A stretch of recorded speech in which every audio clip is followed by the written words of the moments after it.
Yeah, dog. Welcome to Wreck to Riches. My name is Thomas G.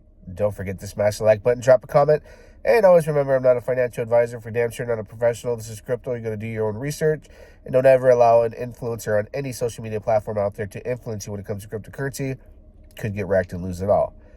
So, Pulsechain is making people panic sell, give up, throw everything that they have in arm's reach at Richard Hart. Price.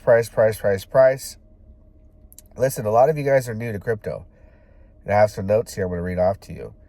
Just so you can understand the volatility and the cycles that Bitcoin has gone through, and what Bitcoin millionaires have held through, and the prices they've seen in the 4 cycles thus far, the 4 different halving events.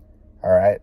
And every cryptocurrency that's an altcoin, including Ethereum, the number 1 altcoin cap in the world, has seen price appreciation and price volatility and price dump from all-time highs during every cycle. Cycle 1. All right, cycle number 1. We're talking November 28th, 2012. Bitcoin price was at $12.50. $12.50 Bitcoin, November 28th, 2012, when the first Bitcoin halving took place. 5 months later, it broke above $100 in its first time in existence. It had an all-time high in April 19th, 2013. 5 months later, April 19th, 2013, it hit $213. That's where I started buying. I was buying a lot of Bitcoin. And then once Ethereum came, I started buying that bad boy too. I just thought it was disruptive. Cycle 2 happens. Right? The next Bitcoin halving, July 9th, 2016. $638.51 on the second cycle, second halving of Bitcoin. And it wasn't until May of 2017, and this was during, there was a lot of things going on with the Winklevoss brothers during that time. If you remember this time, Bitcoin hit $2,300. And I remember thinking, I should sell all my Bitcoin. But I started buying more. I felt uncomfortable buying more because I had been buying, I had been buying since $200 Bitcoin. So even when it hit $638, I was like, I'll just keep buying it. And I kept buying. Now, May of 2017, $2,300, the monster Bitcoin, by the end of the year, right? By the end of 2017, going into 2018, had hit close to $20,000 Bitcoin. It had hit close to $20,000 Bitcoin. But this was going to be the most epic time in people's lives because they made a lot of money. But what happened next? They went into a bear market after all-time highs.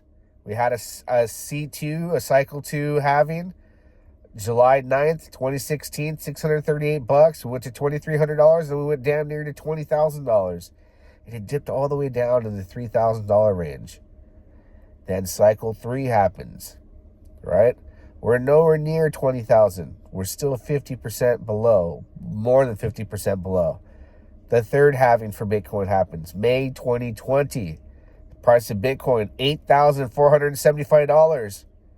$8,475. All right? 2 years later, after it hit an all-time high, it took 2 years later, after an all-time high, you're still at $8,475 from a $20,000 Bitcoin. It wasn't until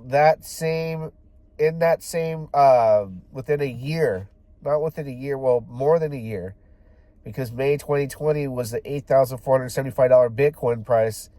It wasn't until November of 21 that we hit the $69,000 Bitcoin. The $69,000 all-time high. The Judas candle wick that Richard Hart talks about. And then we dumped. And here we are having the 4th Bitcoin halving just happened on April the 19th, 2024. April the 19th, 2024 was just about a month ago. Price of Bitcoin was $63,510. Now, ladies and gentlemen, when it comes to Pulsechain, right, everyone's thinking, like, we're going to be rich soon. We're going to be rich. It takes time. It takes cycles. It takes years, right? Maybe we hit a 2-3x at the top of this bull run, maybe a 5x. But if you're looking for that 1,000, 2,000, 10,000x, it could happen with Pulsechain, but it could take years. We might be a cycle or two away. We just don't know. I think everyone thinks that all the sacrifice money is going to come in 14,000x's the first cycle of Pulsechain. And I don't think it's likely. I think what happens in crypto is the long-term investors, right, they win the race. The turtle versus the rabbit. That race that we all seen as kids, the cartoon race, the rabbit versus the turtle. And the marathon, the rabbit can run laps on the turtle. But it's not a race, it's a marathon. That was the point of that entire segment as a cartoon when we were kids. The turtle may be slow paced, but he keeps going. And in the end, he wins. Regardless of the speed of the rabbit, because it's not a race, it's a marathon.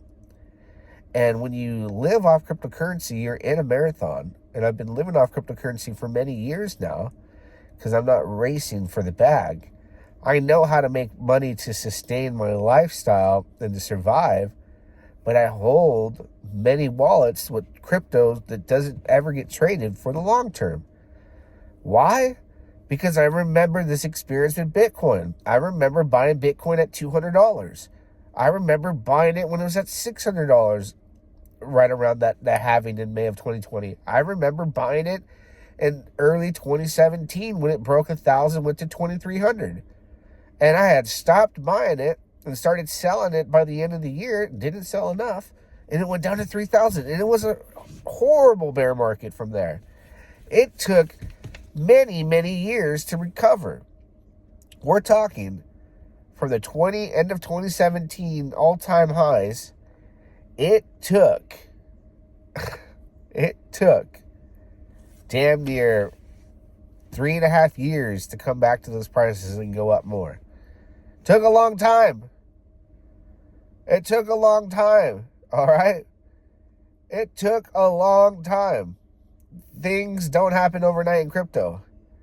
So yes, Pulse is completely wrecked on sacrifice. Do I think during the bull market we will 4, 5, 6x? Yeah, I think that's possible. But do I think it's going to be a 1,000, 10,000? No. I think that I'll be holding a lot of my tokens still to see those prices later down the road. And the SEC case doesn't make it any easier on us. That has to be resolved, and that could take years. So it makes sense. But if you got diamond hands and you have wallets that you trade like I do, I got wallets, I dump cryptos all the time to make profit, to survive. But then I have wallets that I accumulate that do nothing but sit and wait for years out to get those gains, where I was buying $200 Bitcoin, and look at the price today. I was buying Ethereum at $7. Look at the price today. I was buying XRP under a penny. Under a penny. I had a YouTube channel where I had over 120,000 views on a channel that only had 3,000 subscribers, because I did XRP videos like every day, talking about can't beat them, join them. Can't beat the banks, join them, because they're going to adopt crypto. Under a penny. Nobody else out there could say they did that, other than maybe a few people. None of them that are around today. All right? And I was buying it. And I feel that exact same way about Pulsechain, buying it now. And I think that later down the road, after this bull market, we'll see some good gains. Can take those gains, and then the next bear market that comes, buy cheap Pulse during that time, and then 3-4 years down the road, I'll start seeing 100, 200, 400, 500x gains. But to think that we're all going to get that soon, it's not realistic. Look at the time frames and everything that's evolved in crypto and how long it took. You have to be real with yourself. Can you make millions in Pulsechain? Absolutely. I believe you can. I believe you can, but we have a lot in front of us. We have massive wallets to want out. We have the SEC after us. We have, the cycle that we're in now is the first time that Pulsechain's gone through a Bitcoin halving. I do think it'll take time. Now, my guesstimations of, 5-6x could be half of what it does. It might do 15-20x. But the major gains are going to be the long-term holders. The turtle wins the marathon. The turtle wins the race in the end. Yeah, dog.